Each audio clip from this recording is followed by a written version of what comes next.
O velho de 80 anos enterrou algo atrás da casa à meia-noite. O neto seguiu e descobriu. Olá a todos. Aproveitem esses momentos de relaxamento enquanto assistem. Seu Vicente sempre acordava às 2 da manhã, todas as noites, não importava o frio cortante que fizesse. Com um suéter velho puído nos ombros e um gorro de lã cobrindo as orelhas, ele saía silenciosamente para o canto do quintal nos fundos da casa. Sem luz. Sem barulho. Pegava uma pequena pá de ferro escondida atrás do vaso de plantas e começava a cavar. Assim, sob a luz pálida da lua, ele cavava um buraco com mais de meio metro de profundidade, ficava ali por muito tempo, olhando para o espaço vazio na terra como se estivesse conversando com alguém que já se foi. Depois, voltava a cobrir a terra, com a delicadeza de quem enterra algo sagrado. Todas as noites. O menino Paulo de 14 anos, neto de seu Vicente, já tinha acordado várias vezes no meio da noite, olhado pela fresta da janela do quarto e visto o avô escavando silenciosamente a terra. No começo, achava que o avô estava sonâmbulo. Com o tempo, ao ver aquilo se repetir tantas vezes, Paulo começou a sentir medo. Certa manhã, quando Dona Rosa, a vizinha idosa, veio entregar pão, ela comentou baixinho com a mãe de Paulo. O pai do seu marido ainda vai pro quintal no meio da noite? Eu vejo da minha varanda. Dá um arrepio só de olhar. Dona Carmen, mãe de Paulo, respondeu irritada. Aquele velho não tem mais jeito. Está com problema mental há tempos. Me diga você, quem é que cava a terra toda noite como se estivesse procurando um tesouro? Tesouro nada, eu acho mais é que ele está possuído. Os olhos dele vivem arregalados, quieto daquele jeito, dá medo. Paulo ouviu a conversa às escondidas e ficou ainda mais confuso. Uma noite, criou coragem, sentou-se no quintal esperando o avô, escondido debaixo de um cobertor. Quando seu Vicente apareceu em silêncio, Paulo se aproximou. Vovô, o senhor está fazendo o quê? Perguntou. Seu Vicente se sobressaltou. Os olhos turvos brilharam com uma tristeza antiga. Estou enterrando um velho sonho, murmurou, como se falasse consigo mesmo. Que sonho, vovô? Por que o senhor precisa enterrá-lo todas as noites? Paulo quis saber. Por que, e se eu não enterrar, ele volta à tona? E eu não quero que mais ninguém sofra por causa dele. Paulo não entendeu, mas o tom sério do avô impediu de perguntar mais. Na manhã seguinte, durante o café da manhã, seu Vicente ficou calado com seu mingau ralo, as mãos trêmulas, o olhar perdido. Ninguém o convidou a comer. Ninguém falou com ele. Apenas Paulo, em silêncio, pegou um pedaço de pão e o colocou no prato do avô. Dona Carmen suspirou. Paulo, não mima demais o seu avô. Seu Soares, pai de Paulo, suspirou, cansado. Também não exagera. Ele já está velho, com a cabeça fraca. Fazer o quê, e ainda é meu pai? Que pai o quê? Você já viu ele cumprir o papel de pai alguma vez? No passado, a cidade inteira chamava ele de o velho ladrão. Nosso filho sofreu bullying por anos por causa disso. Agora ele vem morar aqui, de favor, e ainda não se toca. Dorme de dia, cava de noite. Eu não quero vizinho falando mal da gente. Soares se calou. Ele era um funcionário público do setor de finanças discreto, metódico, sem confusão. Mas desde que seu Vicente viera morar com eles, tudo ficará desconfortável. O filho era zombado na escola. Os vizinhos desconfiavam. O chefe olhava com reservas. Um dia, num acesso de raiva pela indecisão do marido, Carmen gritou. Se é para morrer, que morra de uma vez. Ficar se arrastando só atrapalha a casa inteira. Paulo ouviu claramente aquela frase, como um pequeno corte no coração. Olhou para o avô, aquele homem curvado, com olhos turvos descascando batatas com mãos trêmulas, sem dizer nada. Talvez não tivesse ouvido. Ou talvez já estivesse acostumado com palavras duras. Nas tardes frias de inverno, com o vento sacudindo os carvalhos, Paulo às vezes saía escondido para o quintal e sentava-se no banco de pedra onde o avô costumava ficar. Seu Vicente murmurava nomes estranhos. Leandro, e Prefeito Antônio, e mapa número 5. Uma vez, Paulo perguntou: Vovô, quem é Leandro? Seu Vicente se assustou, olhou o neto por muito tempo e suspirou. Um velho amigo. Uma velha sombra. Melhor você não perguntar. O senhor tem medo? Paulo sussurrou. Medo? Não. Eu já me acostumei. Mas você não deve fazer amizade com o medo como eu fiz. Naquela noite, Paulo demorou a pegar no sono. O som da pá escavando a terra ecoava pela janela. As palavras do avô se repetiam em sua mente. Começou a se perguntar do que faria uma pessoa passar a vida inteira enterrando a mesma coisa, noite após noite, como se estivesse amaldiçoado. Certa vez, na escola, Paulo comentou que o avô cavava no quintal de madrugada. Os colegas caíram na risada. Seu avô cava cova, é? Ou esconde ouro? Você já conferiu? Cuidado, hein? Velho doido sempre anda com faca. O melhor amigo André ainda provocou. Você mora com ele e não tem medo de acordar com ele cortando sua garganta? Paulo ficou furioso, deu um soco no ombro de André e saiu correndo da sala. Faltou o resto do dia, vagando por um parque perto da escola, sentindo-se perdido num mundo onde ninguém entendia o que se passava na sua casa. Naquela noite, durante o jantar, Carmen o repreendeu. Faltou na escola de novo? A professora me ligou. Você pensa que é quem? Vai acabar igual aquele velho maluco? Paulo gritou. Eu não sou igual a ninguém. Só não aguento mais ouvir falarem mal do meu avô. A mesa ficou em silêncio.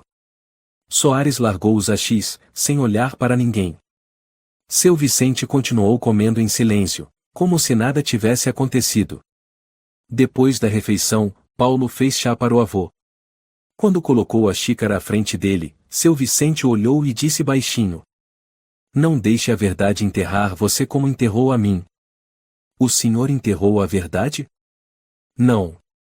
Me obrigaram a enterrar. Quem eram eles? Por que obrigaram o avô a enterrar algo? Paulo sentia que naquele quintal, onde a terra era cavada e tampada todas as noites, havia muito mais do que delírios de um velho. Uma noite, depois que Carmen e Soares já dormiam, Paulo abriu a porta devagar e saiu ao quintal envolto em névoa. O vento fazia as folhas murmurarem. Atrás da oliveira, ele espiava o avô curvado, jogando pasadas de terra, murmurando. Naquele ano, e registros da prefeitura, e selo, e comissão. Paulo deu alguns passos para trás, o coração batendo forte. O avô estava dizendo o quê? Selo? Registros? Pegou o celular, ativou a câmera e, sem fazer barulho, começou a gravar. Naquela noite, depois de filmar seu Vicente escavando, Paulo não conseguiu dormir. A imagem do avô ajoelhado, com o olhar cravado no chão, ainda pairava na sua mente. O jeito como ele enterrava algo e depois se curvava longamente como se orasse, fazia o peito de Paulo parecer esmagado. Ele sentia medo, mas também uma curiosidade insuportável.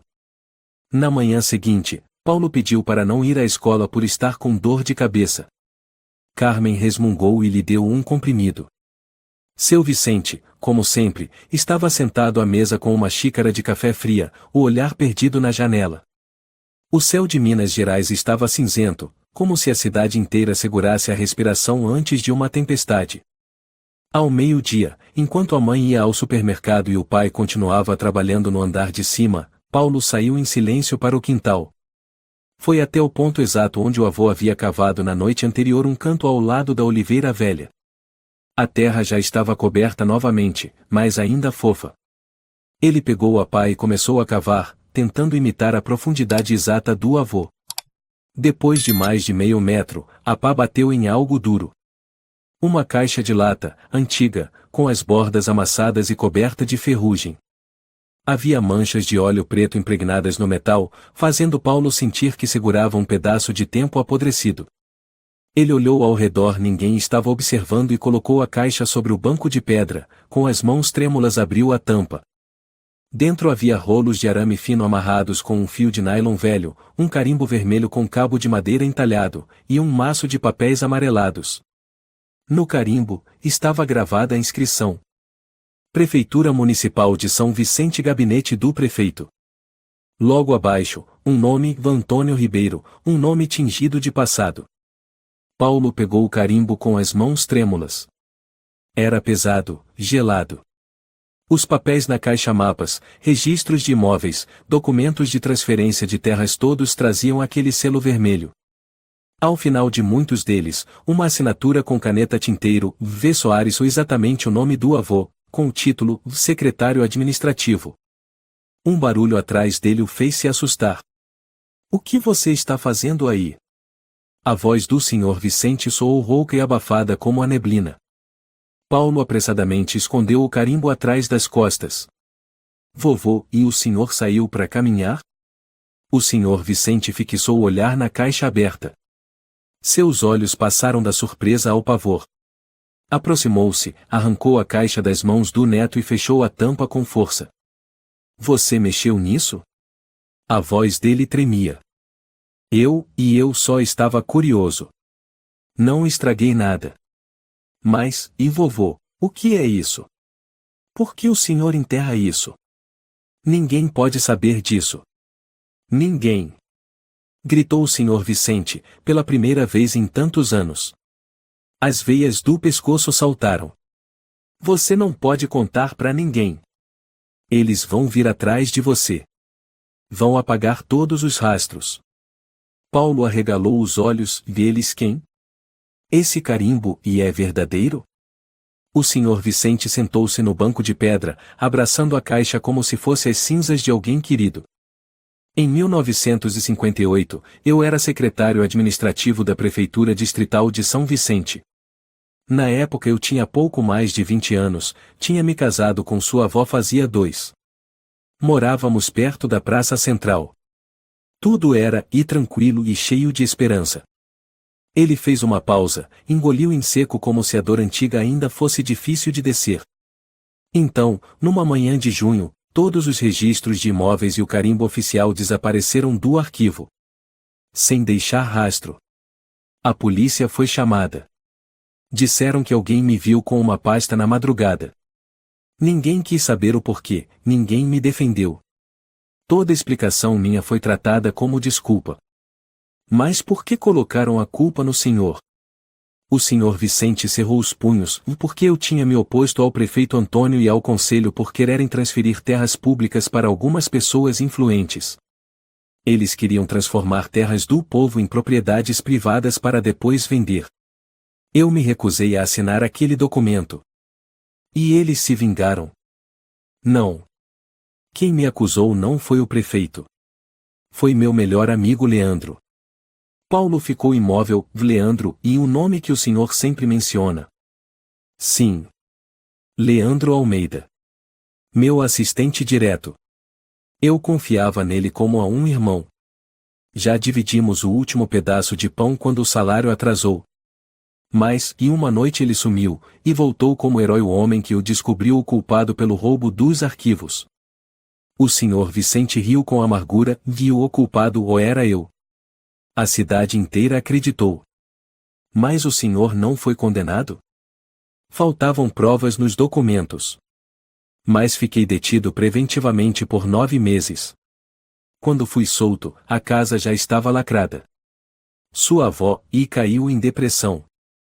Não suportou os olhares de desprezo. Ela se enforcou no quarto." O silêncio se estendeu. Apenas o som do vento e as batidas do coração de Paulo se ouviam. Depois disso, fui embora de São Vicente. Trabalhei de tudo: ajudante de pedreiro, vigia noturno, faxineiro. Vivi como sombra. Cada vez que voltava, as pessoas cochichavam: "Olha lá o ladrão do carimbo." "Então, por que o senhor nunca provou sua inocência? Por que não mostrou essa caixa?" "Porque quando voltei ao gabinete da prefeitura para buscar documentos que provavam minha inocência, um estranho me interceptou. Disse: se o senhor abrir a boca, a morte da sua esposa não será a última." Desde então, me calei. Enterrei o sonho. Todas as noites. Paulo falou com a voz embargada, mas agora o senhor tem provas. O carimbo. Os arquivos. Eles não podem fazer mais nada. Você acha mesmo que eles não podem? O senhor Vicente olhou para o neto, os olhos turvos cintilando com um brilho frio, raro. Leandro hoje é presidente da Câmara Municipal. Ele tem todo o poder, dinheiro e a admiração de todos. Paulo ficou pasmo. Eu pesquisei ele na internet. Tem foto dele em todo lugar. Está se candidatando a presidente da região. Exato, confirmou o senhor Vicente com a cabeça. Agora entende por que eu não posso simplesmente aparecer com essa caixa. Paulo olhou para as mãos ainda sujas de óleo da velha caixa. Um sentimento de repulsa cresceu dentro dele, como se tivesse tocado algo mais sujo do que terra. Por que o senhor não foge? Não abandona esse passado? Por que a gente não consegue abandonar o que nos foi roubado? Não estou falando de reputação. Falo da verdade. Paulo olhou o avô por muito tempo. Pela primeira vez, não via mais um velho senil ou excêntrico. Via um homem preso dentro de memórias que nunca tiveram chance de ser ouvidas. Ele disse, quase como uma promessa: eu vou dar um jeito de ajudar o senhor. Eu juro. O senhor Vicente sorriu com tristeza e fechou novamente a tampa da caixa. Meu neto, e ninguém acredita num velho prestes a morrer. Ainda mais num velho que já foi chamado de o ladrão dos sonhos da cidade. Nos dias seguintes, Paulo ficou estranhamente calado. Não brincava mais com os colegas na escola, nem se animava com os treinos de basquete nas tardes de terça. Apenas observava o avô, cada movimento trêmulo das mãos, cada olhar perdido pela janela em direção ao jardim frio. Todas as noites, Paulo permanecia acordado. Escondia o celular debaixo do travesseiro, e sempre que ouvia o som da pá cavando terra no quintal, levantava-se e gravava discretamente por entre a fresta da cortina. Seu Vicente repetia sempre o mesmo ritual misterioso: cavava um buraco, abria a caixa, olhava o carimbo, tocava os papéis desbotados pelo tempo e murmurava nomes antigos como em oração. Depois enterrava tudo de novo, com o cuidado de quem esconde o próprio coração. Paulo decidiu que ele faria algo. Não podia deixar tudo ser enterrado só por medo. Na manhã de domingo, levou uma cópia do vídeo que mostrava seu avô com a caixa, junto com algumas fotos dos documentos, para mostrar ao professor Pereira, seu professor de história. O professor Pereira era um homem de meia idade, alto e magro, com cabelos começando a ficar grisalhos, óculos grossos e uma voz sempre suave como giz. Morava sozinho numa casa com varanda coberta de lavandas. Quando Paulo chegou, ele estava lendo o jornal e preparando chá. O que houve, Paulo, para você estar tão sério assim? Perguntou o professor com um sorriso. Paulo entregou o pendrive sem dizer nada. Esperou o professor conectar ao computador e abrir o vídeo que mostrava seu Vicente cavando a terra, abrindo a caixa, manuseando os papéis e murmurando palavras vindas das sombras. A expressão do professor Pereira foi mudando pouco a pouco. Quando apareceu o carimbo vermelho com o nome do prefeito Antônio, ele franziu a testa e respirou fundo. Depois vieram os documentos com letras antigas, acompanhados de mapas de terreno e a inscrição ao bem público território de uso comunitário. O nome do senhor Vicente aparecia claramente abaixo da assinatura de secretário administrativo. Isso é verdadeiro? O professor perguntou baixinho. Paulo assentiu, meu avô, e guardou isso por mais de 60 anos. O professor Pereira recostou-se na cadeira, passando a mão pela testa. Paulo, e se o que você me mostrou for autêntico, estamos com um fragmento de história encoberta nas mãos. Esses documentos têm um valor jurídico imenso. Eles indicam que o mapa fundiário da cidade pode ter sido adulterado. Alguém legalizou a apropriação de terras públicas mais de meio século atrás. Paulo soltou um suspiro pesado. E esse carimbo aqui, o professor apontou para a imagem, era o selo oficial mais importante da época. Ele transformava qualquer papel comum em decreto administrativo. Então, e se a gente divulgar isso, meu avô vai ser inocentado, certo? O professor ficou em silêncio por alguns segundos antes de responder.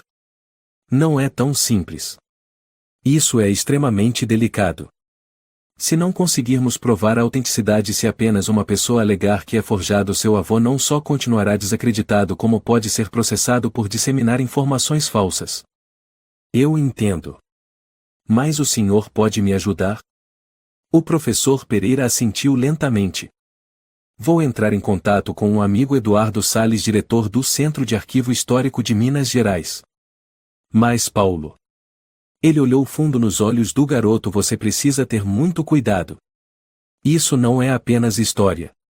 Isso envolve reputação, poder e forças que não querem ser desmascaradas. Paulo voltou para casa com o coração em tempestade. Não contou ao avô sobre a visita ao professor Pereira, com medo de que ele o impedisse. Mas nos dias seguintes, o Sr. Vicente parecia perceber algo diferente em Paulo. Numa tarde, enquanto os dois recolhiam folhas secas no quintal, ele perguntou baixinho: "O que você pretende fazer com o que descobriu?" "Quero trazer a verdade à tona." "Você acha que as pessoas vão acreditar em você?" Acreditar num garoto de 14 anos dizendo que o avô foi injustiçado há 60 anos? Eu não preciso que acreditem em mim. Só preciso que escutem. Depois, elas vão acreditar sozinhas. O Sr. Vicente deu um leve sorriso, um misto de tristeza e ironia. Isso foi o que eu pensei em 1958. Mas no fim, só o silêncio venceu. Paulo não respondeu. Não queria discutir. Mas por dentro, sua decisão já estava tomada. Numa noite seguinte, quando Paulo chegou em casa, viu o pai, o Sr. Soares, sentado sozinho na varanda, bebendo. Ao ver o filho, acenou. "Vem cá, Paulo. Senta aqui com o pai um pouco."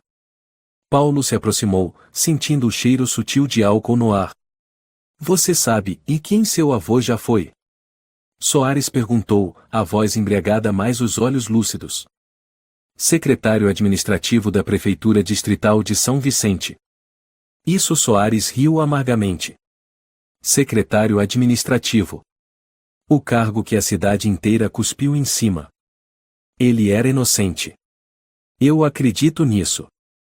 Soares suspirou, serviu mais um pouco de bebida. Acreditar? Acreditar é um luxo, filho. Quando te olham como se você fosse a mancha da família, você entende que o preço da verdade às vezes não vale a pena. Mas se a gente não lutar por ela, vai viver para sempre com vergonha. Eu já vivi com isso. Por anos, usei o sobrenome da minha mãe. Abandonei o Vicente. Não por ódio, mas porque não queria que chamassem meu filho de o neto do ladrão. Paulo abaixou os olhos, em silêncio. Não arraste a família inteira pra lama, Paulo. Soares disse, num tom mais calmo. Deixe o passado onde está. Naquela noite, o Sr. Vicente foi mais uma vez ao jardim. Mas dessa vez, ele não cavou de imediato. Sentou-se no banco de pedra, segurou a caixa de lata, abriu a tampa, folheou os velhos documentos e murmurou. Lote número 12. Transferência falsa. Leandro assinou no lugar do Antônio. Limite recuado 12 metros para oeste. Paulo, escondido atrás dos arbustos, gravou tudo. Naquela madrugada, ele não dormiu. Editou o vídeo, ajustou o som, adicionou legendas, e salvou tudo em 3 pendrives diferentes. Escondeu um debaixo da cama, outro dentro do estojo de lápis, e o último entregou a André, seu único amigo de confiança. Guarda isso, Paulo sussurrou na manhã seguinte. Se eu sumir, entrega pro professor Pereira. André arregalou os olhos. Sumir? Que papo é esse, cara? Nada não. É só, e precaução. Naquela tarde, um carro preto parou em frente à casa da família Soares. Um homem de terno escuro, cabelos grisalhos e óculos escuros desceu. Bateu na porta. Carmen atendeu. Com licença, estou procurando o Sr. Vicente. O senhor é quem? Carmen franziu a testa. Luiz Moreira. Assessor do gabinete da Câmara Municipal. Viemos convidar o Sr. Vicente para uma cerimônia de homenagem aos servidores antigos, na prefeitura municipal. Carmen o olhou com desconfiança. Convidar ele? Depois de décadas ignorado, agora lembraram? Luiz deu de ombros e sorriu com ironia. A política é um jogo estranho, senhora. Paulo, de dentro da cozinha, observava em silêncio. Ele sabia e algo estava começando.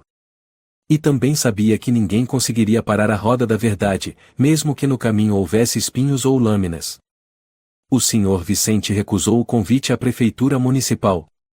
Quando Carmen entregou o cartão do evento e comentou com sarcasmo: "Olha só, resolveram lembrar do senhor." Ele apenas empurrou o papel de volta à borda da mesa, sem dizer nada. "Acho que o senhor devia ir." Soares sugeriu, num tom hesitante. "Afinal, é uma oportunidade rara." "Ir para quê?" Vicente respondeu, sem tirar os olhos da xícara de chá. "Para receber um diploma de honra dos mesmos que jogaram pedras na minha cara?" "Pai, isso já faz tempo e hoje em dia ninguém lembra mais." "Você sabe o que eles tiraram de mim, Soares?" Ele ergueu a cabeça, a voz fria como lâmina. "Foi a minha vida inteira." O ar da casa ficou pesado.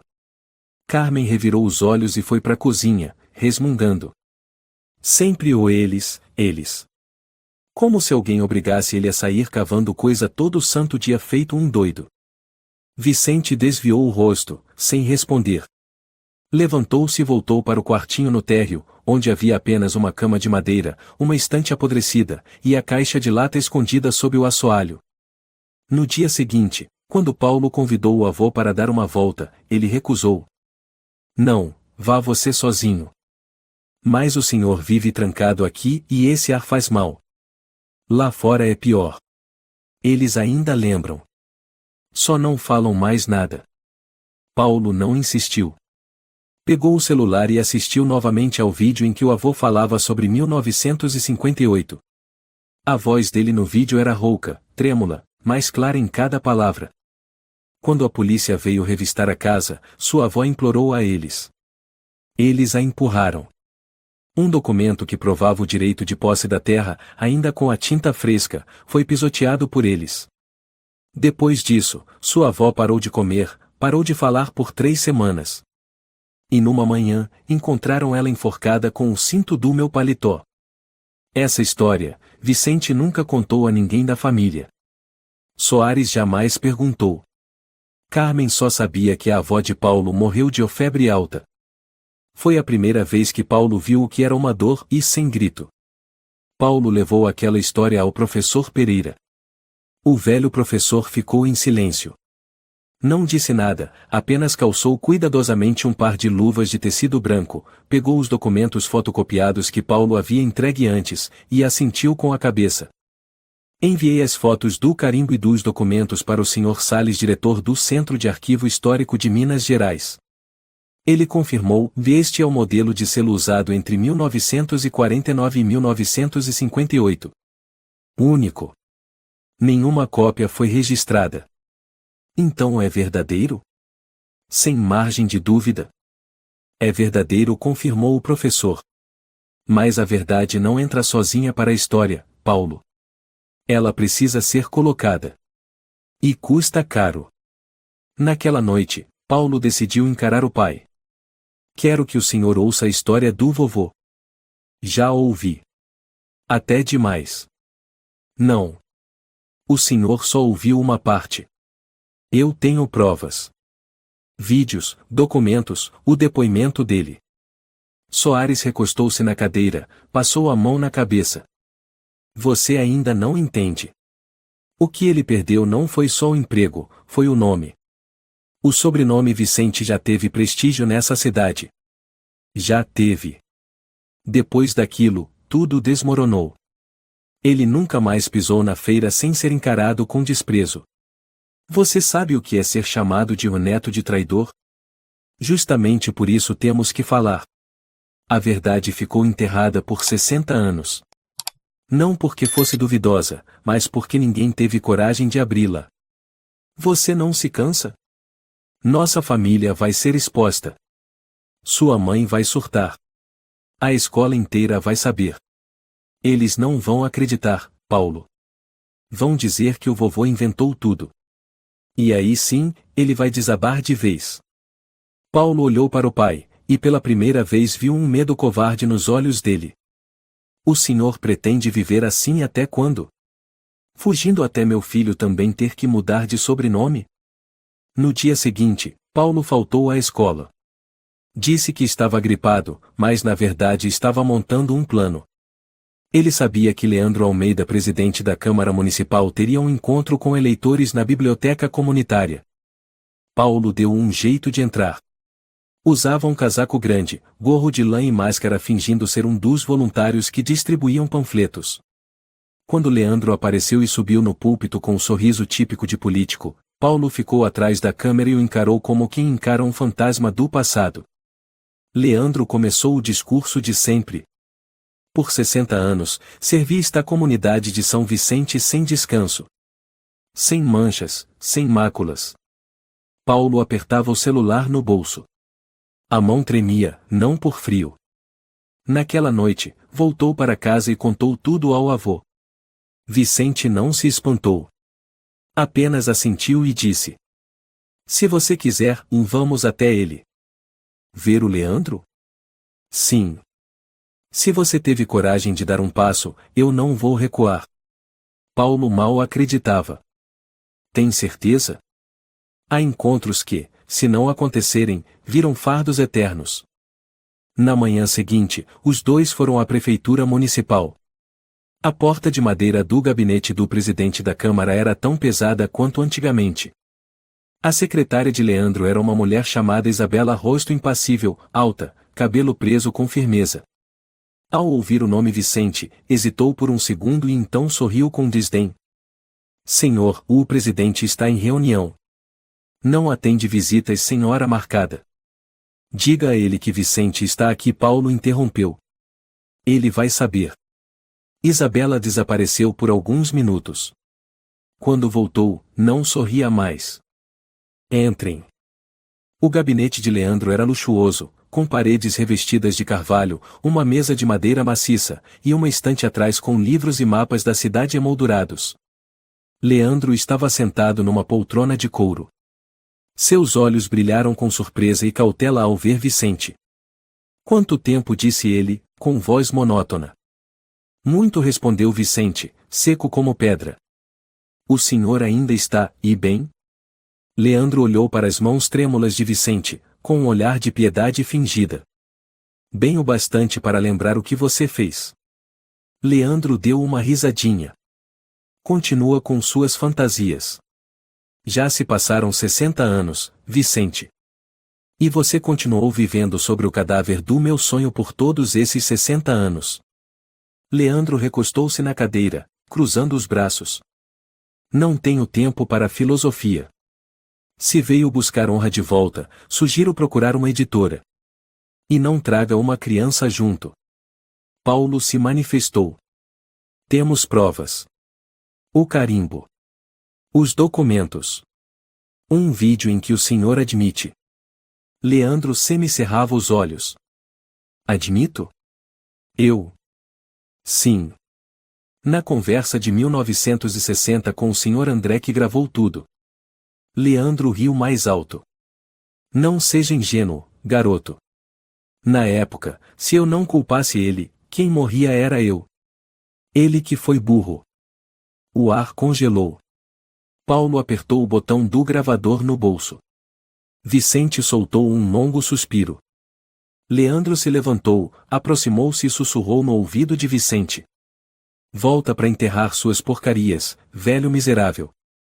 Essa frase de Leandro pairou no ar como uma faca cega e enferrujada cravada na memória de Vicente. Não era por dor. Era porque ele já ouvirá essas palavras exatamente iguais da boca de Leandro, 60 anos atrás. Paulo cerrou os punhos, prestes a gritar, mas Vicente pousou a mão ossuda em seu ombro. "Não aqui", disse, ainda encarando Leandro. "Não vale a pena." Leandro sorriu torto. "Pois é. Não vale. Porque você não tem mais nada a perder. Eu, sim, tenho minha carreira. Vicente não respondeu.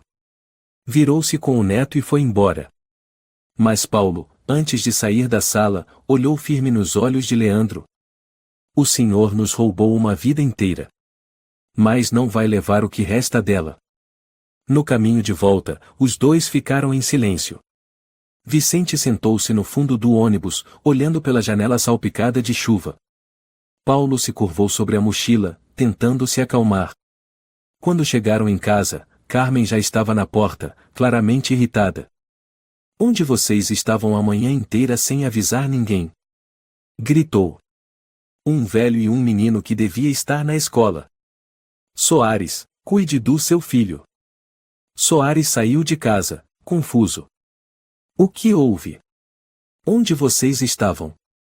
Fomos ver o Leandro, respondeu Paulo, firme. O quê? Soares franziu o rosto. O que você fez, garoto? Eu disse para não mexer nisso. Eu não podia ficar quieto enquanto pisavam no meu avô. Vicente entrou direto sem dizer uma palavra. Paulo ia atrás, mas Soares o deteve. Você tem ideia do que está fazendo? Leandro não é qualquer um. Ele tem contatos em toda parte: conselho, polícia, imprensa. Se ele te achar uma ameaça, acha que vai viver em paz? Paulo ficou em silêncio por um momento e respondeu. Eu não tenho medo. Meu avô viveu com vergonha por 60 anos. Eu não quero viver assim. Naquela noite, Paulo abriu o vídeo que gravou no gabinete de Leandro.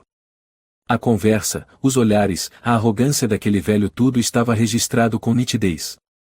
Especialmente a frase: se eu não jogasse a culpa em você, quem morria era eu. Azar o seu de ser burro. Ele adicionou legendas, editou o início e o fim, incluiu imagens de arquivo fornecidas pelo professor Pereira, mapas antigos da cidade, o carimbo oficial, documentos com o nome de Vicente. Salvou o arquivo com o nome: o guardião do carimbo. Mas, ao invés de publicar de imediato, Paulo enviou uma cópia do vídeo para André e outra para o professor Pereira. Escreveu junto: se algo acontecer comigo ou com o Sr. Vicente, por favor envie este vídeo ao jornal A Voz de Minas Gerais. 3 dias depois, o nome de Leandro estava estampado em todos os panfletos eleitorais pela cidade. A foto dele vestindo um terno corvinho, de pé diante da bandeira do município, com um olhar confiante, acompanhada do slogan: Leandro Almeida, 60 anos de serviço sem mácula. Paulo se incomodou ao ver o panfleto colado no portão da escola. Rasgou-o em silêncio e o jogou no lixo. Mas aquele gesto pequeno não era capaz de conter a raiva que crescia por dentro. Durante a aula, ele não conseguia se concentrar. O professor Pereira percebeu na hora. Está tudo bem, Paulo? Perguntou discretamente no recreio. Eu me sinto encurralado. Ninguém da minha família me apoia. Todos têm medo. Enquanto isso, o homem mau distribui panfletos com orgulho. O professor Pereira pousou a mão no ombro de Paulo. O mal é forte, mas não é imortal. Você só precisa de uma chance. Naquele mesmo dia, a família de Vicente recebeu uma visita. Quem chegou foi uma mulher de meia idade vestida com elegância, sobretudo de lã, cabelo castanho preso com firmeza, rosto marcado por traços firmes. Ela se apresentou. Catarina Ribeiro, representa o escritório de comunicação de Leandro Almeida. Carmen e Soares estavam atônitos. Paulo observava do alto da escada. Vicente permanecia em silêncio. Sabemos que o Sr. Vicente trabalhou com o prefeito Antônio, começou Catarina, com voz suave. A cidade está produzindo um documentário sobre antigos servidores distritais, como forma de preservar a memória histórica. Vicente inclinou levemente a cabeça. Que história? A que foi queimada ou a que foi comprada? Catarina hesitou por um instante e depois sorriu. Acreditamos que, e cada um tem seu ponto de vista. Se o senhor concordar em dar uma entrevista, o senhor Leandro considerará conceder uma medalha de reconhecimento. Seria uma honra para toda a família. Paulo interveio. Um tipo de suborno disfarçado, não é? Catarina virou-se para ele, olhando como quem encara um mosquito. Você é neto do Sr. Vicente. E alguém que não vai deixar reescreverem a história com dinheiro. Carmen se apressou, nervosa. Paulo. Cuidado com o que fala. Mas Vicente soltou uma risada baixa. Não preciso de oraria vinda de quem me enterrou. História não é documentário. Ela vive, ela lembra, e ela cobra. Catarina manteve o rosto impassível. Então me despeço. Mas, se o senhor mudar de ideia, a porta continua aberta. Naquela noite, Carmen repreendeu Vicente com dureza. O senhor acha que a gente aguenta o senhor até hoje para passar por mais humilhação? Eles vieram até aqui, e o senhor ainda faz desfeita? Vicente virou-se devagar para Nora. Você acha que uma medalha apaga insultos de 60 anos? Apaga a morte da minha esposa? Ou os olhos assustados de Soares quando tinha 10 anos? Soares abaixou a cabeça, sem dizer nada. Vicente soltou um suspiro. Se vocês querem paz, sigam vivendo no silêncio. Mas eu já enterrei demais. Naquela mesma noite, Paulo entrou no quarto do avô à meia-noite, com um pedaço de papel nas mãos. Acho que chegou a hora de divulgar o vídeo. O Sr. Vicente estava sentado à mesa, ainda vestindo o suéter de lã antigo, os olhos marcados pelo cansaço. Tem certeza? Eu não suporto mais ver o senhor vivendo como um morto. Vicente o encarou por um longo tempo, depois assentiu. Então que vejam. Um velho ladrão e que guardou algo que ninguém teve coragem de guardar, a verdade. Na manhã seguinte, num canal anônimo do YouTube, o vídeo foi publicado. Em menos de 12 horas, milhares de visualizações se acumularam. O vídeo tinha 11 minutos e começava com Vicente cavando a terra, seguido da imagem do antigo carimbo municipal, dos mapas de terras públicas, e terminava com o confronto com Leandro, incluindo as palavras cruéis e a confissão presunçosa dele. Se eu não jogasse a culpa em você, quem morria era eu. E como uma rachadura inicial num muro de poder, os primeiros tijolos começaram a cair. O sol mal tinha nascido, mas a cidade de São Vicente parecia ter acordado por causa de algo diferente. O vídeo O Guardião do Carimbo se espalhou como uma fagulha num campo seco. Em 24 horas, o número de visualizações cresceu exponencialmente. Os grupos de redes sociais locais explodiram. As pessoas compartilhavam, comentavam, discutiam.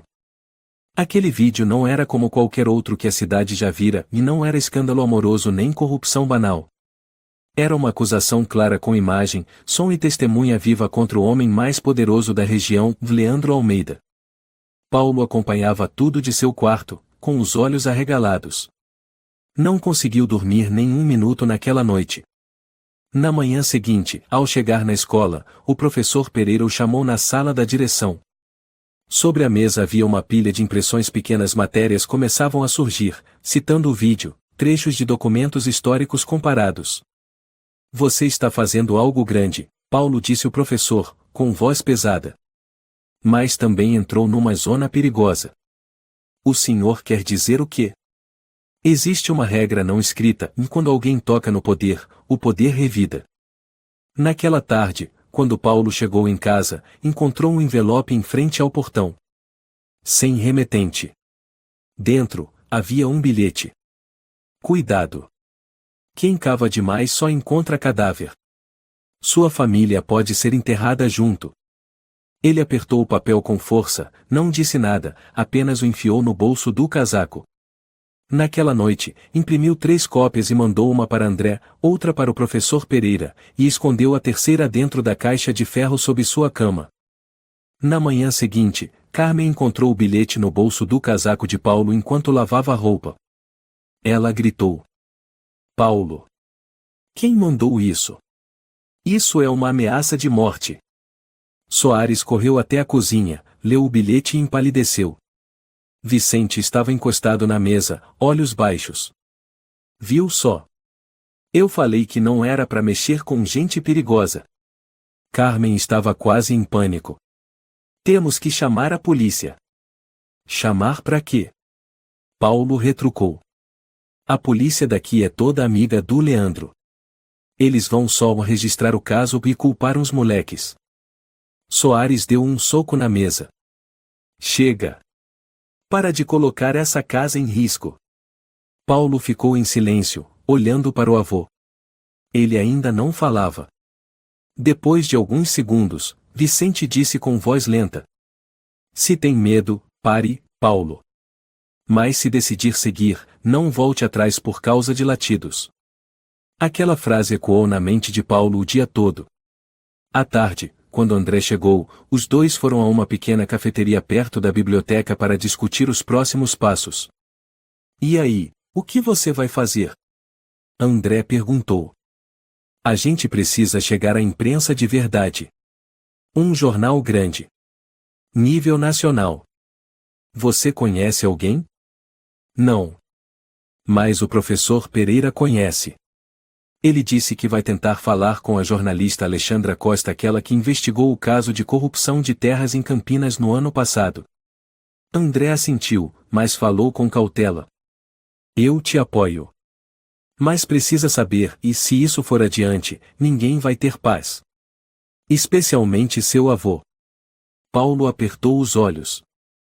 Meu avô morreu há 60 anos. O que está vivo hoje e é só a sombra dele. Agora é hora de ele renascer. Naquela noite, o telefone da casa tocou. Soares atendeu. A voz de um homem soou, fria e precisa. Boa noite, Sr. Soares Vicente. Sou Eduardo Mendes, advogado representante do presidente Leandro Almeida. Soares franziu a testa. O que o senhor deseja? Gostaríamos de agendar um encontro reservado com o Sr. Vicente. Privado, sem imprensa, sem mídia. Sobre o quê? Resolver o mal-entendido do vídeo recente. Se a família estiver disposta a cooperar, o presidente Almeida considerará retirar sua candidatura, para preservar a honra de ambas as partes. Soares ficou em silêncio por um momento. Vou repassar o recado. Ele desligou o telefone e olhou para a família. Eles querem o negociar. Negociar? Paulo repetiu, com desprezo. A gente não precisa de acordo. A gente precisa de justiça. Você acha que justiça é o quê? Um slogan colado na rua? Soares rosnou. Justiça não sustenta essa casa. E não protege a vida de ninguém quando se chega ao limite. Paulo ficou sem palavras. Mas Vicente se levantou e declarou com firmeza. Eu vou encontrá-lo. Uma última vez. Na manhã seguinte, em uma cafeteria discreta nos arredores da cidade, Vicente e Paulo encontraram Eduardo Mendes, um homem de terno preto, óculos redondos, sempre com as mãos apoiadas sobre uma pasta. Estamos propondo que o Sr. Vicente assine um termo declarando que o vídeo foi editado, não reflete a realidade e que ele renuncia a qualquer denúncia contra o Sr. Almeida. Paulo riu. Achei que vocês tinham vindo pedir desculpas. Viemos encerrar isso de forma pacífica, respondeu Eduardo, gelado. Se assinar, o Sr. Vicente receberá uma generosa compensação sob forma de reparação de honra. E mais, será homenageado na próxima festa da cidade. Uma pequena estátua com seu nome, ao lado da antiga biblioteca. Vicente riu até tremer. Vão esculpir uma estátua com o meu sangue? Eduardo franziu a testa. Aconselho que pense com cuidado. Toda a sua família está sendo observada. E vocês deviam pensar melhor, uma verdadeira estátua se constrói com a verdade, não com dinheiro sujo. Eles foram embora. Não assinaram nada. Naquela noite, Paulo se sentou ao lado do avô à mesa. Pegou sua mão.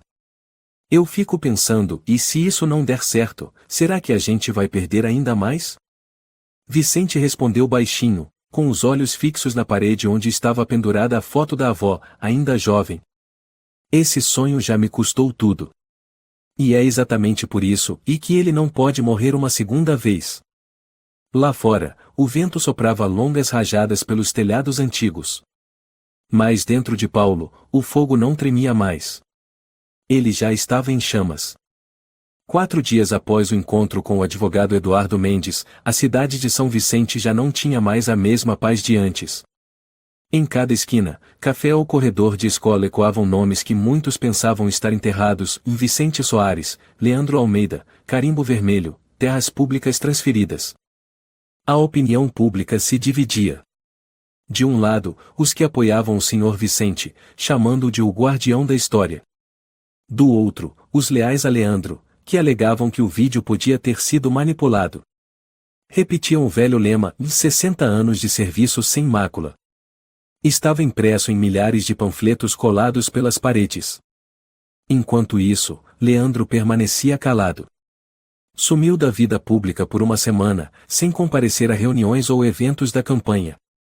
Havia boatos de que estava em São Paulo ou reunido com consultores de mídia regional. Outros diziam: está furioso, revirando o escritório em busca de quem divulgou o vídeo. Mas Vicente sabia. Sabia que Leandro não havia fugido. Ele estava esperando. Esperando Vicente cometer um erro. Numa tarde cinzenta, Paulo recebeu uma mensagem de um número desconhecido. Quinta, 17 horas, quinto andar, prefeitura. Última vez. Sem saudação. Sem assinatura. Mas ele entendeu na hora. Leandro estava chamando. Ele pegou o celular e correu escada abaixo. Vovô, eles querem nos encontrar de novo. Última vez. O Sr. Vicente preparava chá. Assentiu, sem surpresa. Eu sabia que ele não deixaria passar. Tem certeza que quer ir? Mais certo do que quando me enterrei em silêncio por 6 décadas. Eles chegaram à sede da prefeitura pontualmente. O mesmo velho lance de escadas, o corredor com cheiro de papel e tinta, as paredes brancas acinzentadas como cal jogada sobre a memória. Isabela, a secretária de Leandro, os recebeu com o rosto rígido, levou-os ao quinto andar sem dizer uma palavra. A sala escolhida para o encontro era uma sala de reuniões fechada, sem janelas, apenas luzes de neon no teto e uma longa mesa de madeira no centro. Leandro já estava sentado na cabeceira, vestindo um terno cinza chumbo, gravata azul escura, roupa de discurso, não de confronto. Sentem-se, disse ele, sem olhar para Paulo.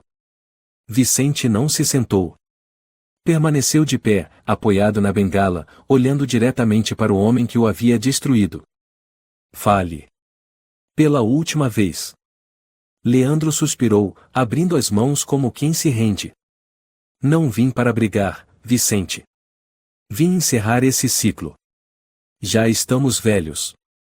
Você está começando a envelhecer. Eu apodreci desde o dia em que pôs a mão nas minhas costas e me empurrou pro abismo. Leandro franziu o senho. Ainda com as mesmas acusações. Mas saiba de uma coisa, você está arrastando seu neto junto. Não, disse Paulo. Eu vim por vontade própria. Se for preciso, caio junto. Leandro torceu a boca num meio sorriso. Corajoso. Mas eu tenho advogado. Tenho mídia. Tenho o conselho. Tenho os arquivos. E vocês dois? Tenho que além de uma caixa de lata e um vídeo editado. Vicente suspirou. Você não veio negociar. Veio ameaçar. Leandro sorriu. Não. Vim colocar um ponto final. Quer ouvir a verdade, Vicente? Fale. Eu já admirei você. Quando fui seu secretário, aprendi muito. Mas você era íntegro demais. Não entendia o jogo. Quando o conselho me forçou a assinar a transferência das terras, percebi que eu era o bode expiatório. E escolhi viver. Você escolheu a honra e perdeu tudo. Paulo apertou os dentes. Então o senhor matou a esposa dele para salvar sua cadeira? Leandro balançou a cabeça. Eu não matei ninguém. Pessoas frágeis não são minha culpa. Vicente ficou em silêncio. Sua mão apertava o topo da bengala. E agora, o que você quer? Leandro continuou. Posso lhe dar uma medalha, uma carta de desculpas bem redigida, alguns minutos na TV local. Mas você precisa tirar o vídeo do ar. Apagar meu nome. Encerrar isso e em silêncio. Você quer me devolver a honra e depois de pisar nela por 60 anos? O que você quer, Vicente? Me ver arruinado? Sangue? Paulo se levantou. Não. Queremos que as pessoas vejam a verdade. E decidam por si mesmas. Leandro se levantou também, apoiando as mãos na mesa. Você acha que o povo é justo? Eles só acreditam no que ouvem repetidamente. 60 anos eu disse que era honesto. Eles acreditaram porque precisavam acreditar. E seu avô? É só um fantasma velho que cava buracos e murmura. Vicente assentiu. E agora você terá que encarar esse fantasma. Leandro caiu na risada. O som ecoou pela sala fechada. Muito bem. Então é guerra. Paulo e Vicente deram as costas e saíram. Ninguém disse mais uma palavra. Naquela noite, uma postagem anônima apareceu na internet, acusando Paulo de ser um farsante em busca de fama, falsificador de provas, aproveitador de um velho senil para ganhar visibilidade. Junto à postagem, havia uma foto de Paulo filmando no jardim, imagem tirada de longe, desfocada, mas com o rosto claramente visível. O telefone da casa começou a tocar sem parar. Carmen chorava. Soares socava a mesa. Paulo apenas entrou no quarto, trancou a porta e ligou o laptop. Ele enviou uma mensagem para o professor Pereira. Precisamos divulgar todo o dossiê. Enviar para os órgãos centrais. Justiça. Imprensa nacional. Tudo. O professor respondeu com uma única palavra. Pronto. Na manhã seguinte, o Sr. Vicente sentou-se no jardim, com a caixa de lata nas mãos, e abriu a tampa. Paulo saiu e se sentou ao lado. O senhor vai fazer o quê? Pela última vez. Ler tudo. O velho tirou folha por folha de mapas, atas de reunião de 1957, cartas solicitando auditoria fundiária, ofícios negando recursos. Cada documento parecia uma lâmina seca, cortante. Então ele parou numa folha amarelada, com a borda chamuscada. Esta, e é a carta que sua avó deixou. Paulo se congelou. O Sr. Vicente entregou a ele. A letra trêmula dizia: Se você está lendo esta carta, é porque eu não aguentei mais. Eu não te culpo. Só quero que você viva, e viva de verdade, mesmo que o mundo nos chame de qualquer coisa. Eu acredito, a verdade não morre. Ela só dorme mais do que a gente imagina. Paulo dobrou a carta, com os olhos marejados. Eu vou acordá-la. Naquela noite, Vicente acendeu uma vela pequena no quarto. Retirou um velho terno dobrado com cuidado numa gaveta que ninguém abria havia décadas. Paulo entrou e sussurrou.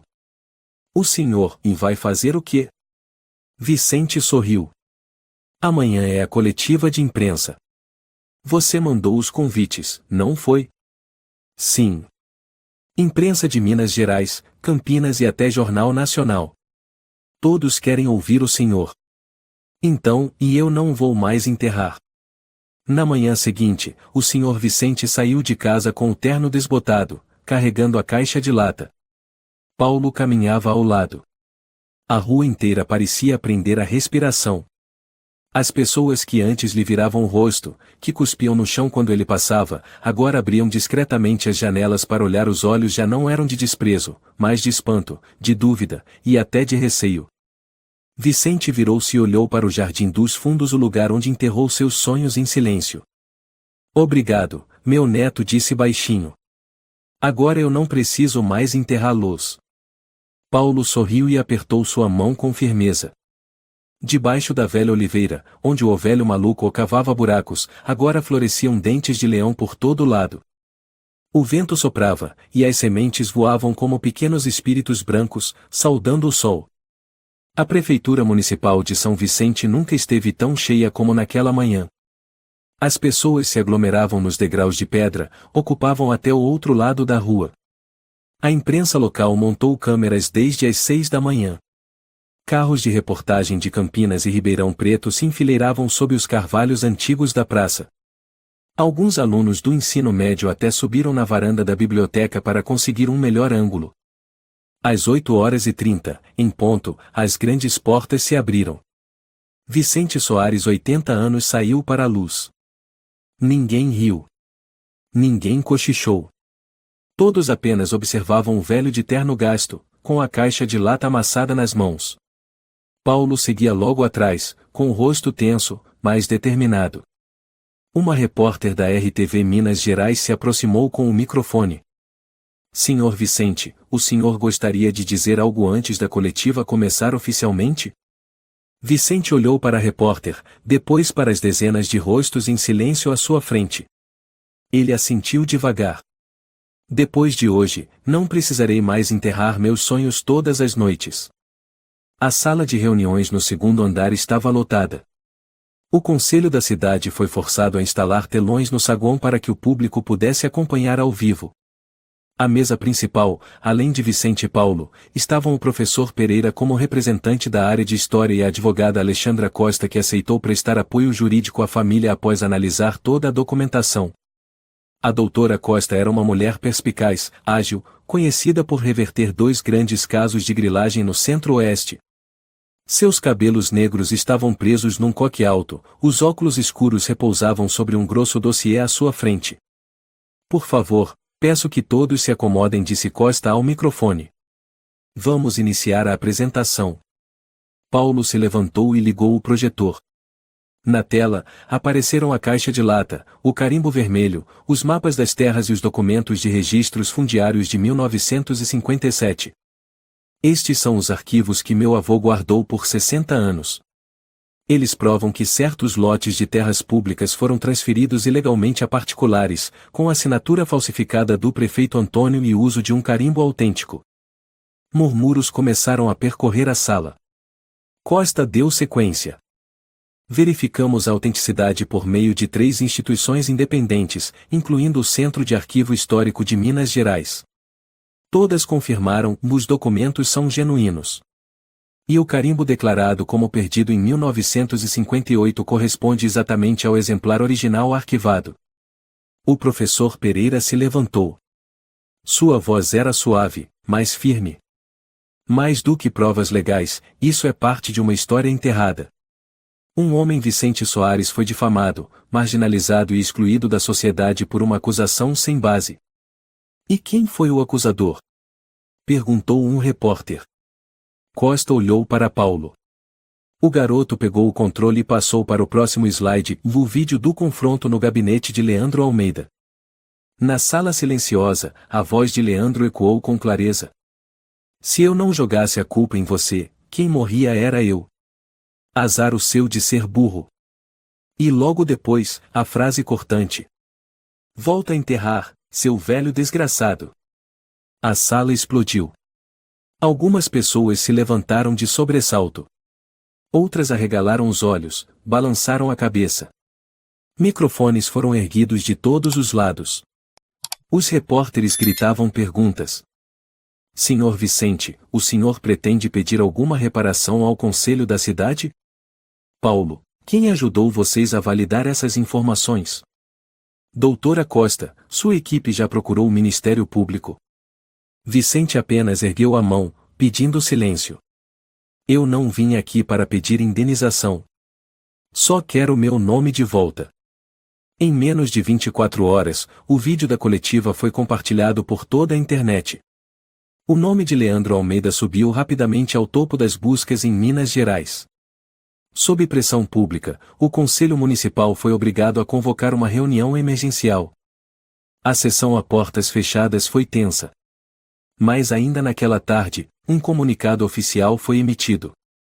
O senhor Leandro Almeida está temporariamente afastado do cargo de presidente da Câmara Municipal de São Vicente, enquanto durar a investigação por abuso de poder, calúnia e ocultação de provas relacionadas a bens públicos desde 1958. A imprensa repercutiu como um vendaval. Reportagens antigas elogiando Leandro como um pilar da gestão ética começaram a ser retiradas do ar. Alguns jornalistas que antes trabalhavam para ele apagaram seus artigos.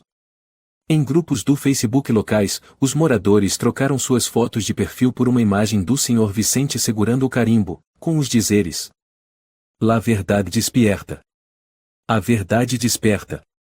Naquela tarde, Dona Rosa, a senhora que vendia pães e que antes murmurava sobre Vicente, apareceu com um cesto de pães quentinhos, parada em silêncio diante do portão da casa. Paulo foi abrir. "Chame seu avô, por favor." Vicente saiu, os olhos calmos. "Vim pedir desculpas", disse Dona Rosa, com as mãos trêmulas. "Eu pensava que o senhor, e bem, era o que diziam por aí. Agora sei que estava errada." Vicente apenas respondeu com suavidade: "Eu não culpo ninguém." Eu fiquei em silêncio. As pessoas só preencheram o vazio com suposições. Então Dona Rosa entregou a cesta de pães para Paulo. "Pães recém-assados. Um presente para vocês dois." Ao virar-se para ir embora, Vicente sorriu levemente. "Fazia muito tempo que eu não ganhava pão de presente." Paulo voltou para o quarto e ligou o computador. A caixa de entrada estava lotada de mensagens. Entre elas, um e-mail de um remetente desconhecido, assinado Inácio Cunha, Ministério Público de Minas Gerais. O conteúdo era direto. "Convidamos a família Vicente Soares a colaborar fornecendo todos os documentos originais. Estamos nos preparando para abrir uma investigação oficial." Paulo gritou: "Vô!" O Ministério Público entrou no caso. Vicente, que regava as plantas no jardim, ergueu a cabeça e, semicerrando os olhos, olhou para os dentes de leão floridos sob o sol da manhã. "Então, e eles realmente querem ouvir agora?" "Sim, vô. Não só ouvir. Eles querem agir." No dia seguinte, o colégio organizou uma atividade especial sobre a verdade na história local. A maior surpresa foi o anúncio do diretor de que o Sr. Vicente havia sido convidado para falar. Paulo o ajudou a escolher a roupa. A escola inteira se levantou e aplaudiu quando ele subiu ao palco. "Não tenham medo de fazer perguntas", disse ele. "Porque a verdade não teme perguntas." Uma aluna levantou a mão. "O senhor guarda rancor de quem o prejudicou?" Vicente a olhou e respondeu lentamente: "Sim. Mas não porque ele destruiu a minha vida. E sim porque ele me fez me enterrar. Por muitos anos, fui eu quem ajudou o silêncio a se manter." Outro aluno perguntou: "E agora, como o senhor se sente sabendo que as pessoas conhecem a verdade?" Vicente sorriu um sorriso verdadeiro, o primeiro em décadas. "É como ir voltar a respirar." Naquela tarde, enquanto Vicente e Paulo estavam na varanda, um carro preto parou em frente ao portão. Quem desceu foi Alexandra Costa, trazendo um envelope. "Boas notícias", ela disse, entregando o envelope. "A Câmara Municipal acabou de assinar a resolução que restaura sua honra. Uma cópia será publicada no jornal Minas Gerais na próxima semana." Vicente olhou o documento. A primeira linha dizia: "República Federativa do Brasil, Resolução número 45.32025, restauração da honra do cidadão Vicente Soares, vítima de erro administrativo no período de 1958-1960. Ele fechou o papel, os olhos marejados. "Obrigado." Alexandra sentou-se ao lado de Paulo. "Você sabia", disse ela, "que este é o primeiro caso histórico em Minas Gerais cuja evidência foi apresentada por um adolescente?" Paulo sorriu. "Eu só fiz o que meu avô me ensinou, guardar a verdade." Naquela noite, na sala de estar, a família se reuniu em torno da lareira. Pela primeira vez em mais de uma década, Carmen serviu chá para Vicente por iniciativa própria. Soares não chamou mais o pai de "o pai" ou com voz forçada, mas com respeito. "Desculpa", disse Soares em voz baixa. Vicente deu um tapinha no ombro do filho. Agora não há mais motivo para guardar mágoas. Uma brisa leve passou pela varanda. Os dentes de leão balançaram. 4 dias após receber a decisão de reabilitação, Vicente foi convidado à sede da Câmara Municipal para receber a Medalha de Mérito Cívico, uma honraria que ele deveria ter recebido 60 anos atrás. A cerimônia aconteceu no grande auditório. A orquestra da academia local tocava suavemente enquanto Vicente, com bengala em mãos, subia devagar ao palco, ao lado de Paulo Neto, que trouxe toda a história à luz. Todas as cadeiras estavam ocupadas.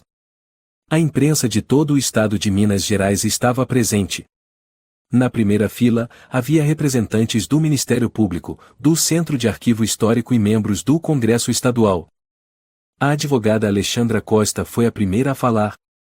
Hoje, não homenageamos apenas um indivíduo, disse ela, mas a coragem de buscar a verdade em meio ao silêncio. Por 60 anos, um homem foi excluído da sociedade por causa de uma mentira premeditada. Mas ele não escolheu a vingança. Ele escolheu guardar a verdade, mesmo que isso significasse enterrá-la noite após noite. Aplausos ecoaram como trovão. Vicente fez uma leve reverência, os lábios tremiam, mas seus olhos brilhavam com força. Então o representante da Câmara leu em voz alta.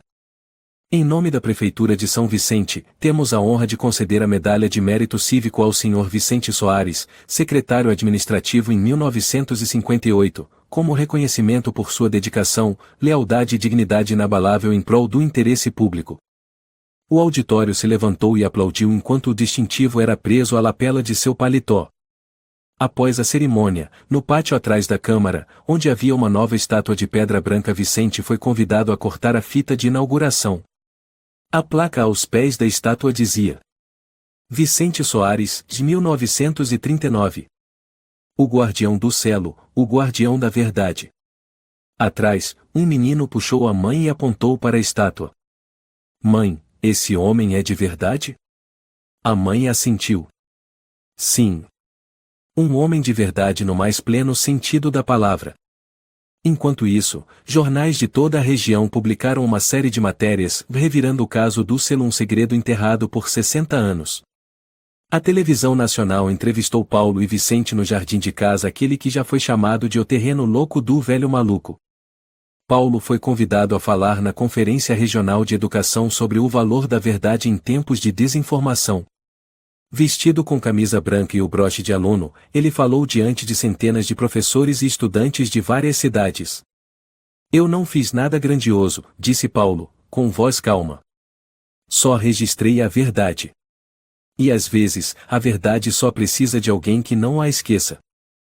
Enquanto isso, Leandro Almeida não conseguiu mais se manter calado. 3 semanas após a coletiva de Vicente, o Ministério Público de Minas Gerais emitiu uma intimação formal para investigar Leandro por 3 crimes: calúnia, ocultação de provas legais e uso indevido de cargo público para apropriação de bens do Estado. A imprensa logo descobriu, e nos anos 60 e 70, Leandro registrou em seu nome diversas propriedades cuja origem era terras públicas. Todos os mapas antigos confrontados com os arquivos fornecidos por Vicente revelaram que ao menos 5 terrenos haviam sido legalizados de forma irregular. Nos meios de comunicação, o rosto de Leandro, antes símbolo de integridade, agora aparecia sob o título: Ex-presidente da Câmara enfrenta 3 acusações criminais. O tribunal decretou o bloqueio de bens. Parte do patrimônio estava em nome de empresas subsidiárias e parentes. Mas o que mais revoltou o público foi, durante mais de meio século, ele não apenas saqueou o que era público, como também esmagou uma vida espiritual, a de Vicente Soares. Paulo e Vicente não se regozijaram. Mas ambos permaneceram em silêncio ao ver a notícia. Um grande muro desabou, disse Vicente. Não por causa do vento, mas pelas rachaduras que ele próprio criou por dentro. No dia em que Leandro foi oficialmente julgado, a imprensa se aglomerou como um enxame. Mas ao ser questionado sobre sua reação, Paulo apenas disse, de forma concisa, a um repórter: Nós não buscamos vingança. Apenas não aceitamos a mentira. Na escola, Paulo recebeu um certificado de aluno destaque na defesa da verdade histórica. André, seu melhor amigo, o abraçou com orgulho. Agora eu ando com celebridade, hein? O professor Pereira então subiu ao palco e leu uma citação. Quem reescreve a história, às vezes não precisa de uma caneta. Só precisa de coragem. Um mês depois, o Sr. Vicente recebeu um convite da televisão nacional. Eles queriam produzir um especial chamado Eu Hombre do Selo, o Homem do Selo. A gravação ocorreu em uma sala pequena sob uma luz suave, com uma foto da Sra. Soares jovem ao fundo. A apresentadora, a renomada jornalista Teresa Dias, perguntou: Senhor Vicente, se pudesse voltar ao ano de 1958, o senhor escolheria ficar em silêncio novamente? Vicente ergueu o rosto. Se eu soubesse que o preço seria ela não sobreviver, e eu teria falado. Mas eu não tive escolha. Foi o medo que escolheu por mim. E agora? Agora eu não tenho mais medo. Eu vivi de novo graças ao meu neto. Teresa então olhou para a câmera. Um homem enterrou seus sonhos na terra por 60 anos. Hoje, ele não enterra mais. Ele nos mostra que a verdade pode dormir, mas nunca morre. Naquela noite, toda a família estava reunida ao redor da lareira. Carmen, que antes se afastava do Sr. Vicente, agora foi quem trouxe o cobertor para ele. Soares pendurou na parede uma nova moldura de madeira, com a cópia da resolução de reabilitação e a medalha. Me desculpe por ter ficado em silêncio por tanto tempo, disse Soares, com a voz embargada. Vicente apenas sorriu. Às vezes, o silêncio também precisa de tempo para encontrar sua própria voz. Paulo serviu chá e empurrou para ele. O senhor ainda vai cavar a terra? Vicente riu, um riso que não era mais amargo. Não. O sonho não precisa mais ser enterrado. Na manhã seguinte, o senhor Vicente foi ao jardim, com a enxada pequena na mão. Mas desta vez, ele não cavou. Ele plantou. Vários pés de dente de leão foram colocados ao longo do caminho de pedras. Em uma placa de madeira que Paulo ajudou a pregar, ele escreveu à mão com pincel: Jardim de la Verdade ou Jardim da Verdade. Os moradores da cidade começaram a visitar. Crianças tiravam fotos, idosos liam sob a sombra das oliveiras. Ninguém mais chamava aquele lugar de o Jardim Maluco do Velho. Uma menina chamada Clara, da 3ª série, desenhou o Sr. Vicente segurando um dente de leão. O desenho foi colado na biblioteca municipal. Naquele dia, Paulo perguntou ao avô: se a vovó ainda estivesse viva, o que ela diria? Vicente olhou para o céu e sorriu. Ela não diria nada. Ela me abraçaria. E eu saberia, e que ela perdoou.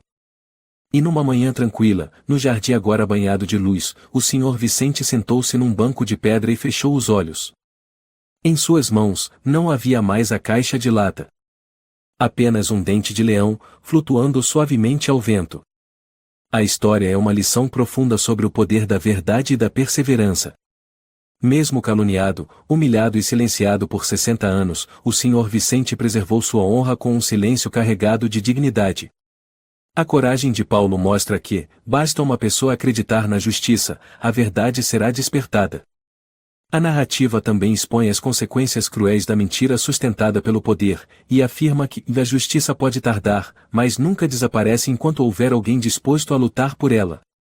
A verdade sempre sobrevive, por mais profundamente enterrada que esteja. Se você gostou desta história, convidamos você a dar um like e se inscrever em nosso canal. Seu apoio nos motiva a continuar trazendo histórias comoventes quase todos os dias. Estamos muito agradecidos pelo seu apoio. Até breve.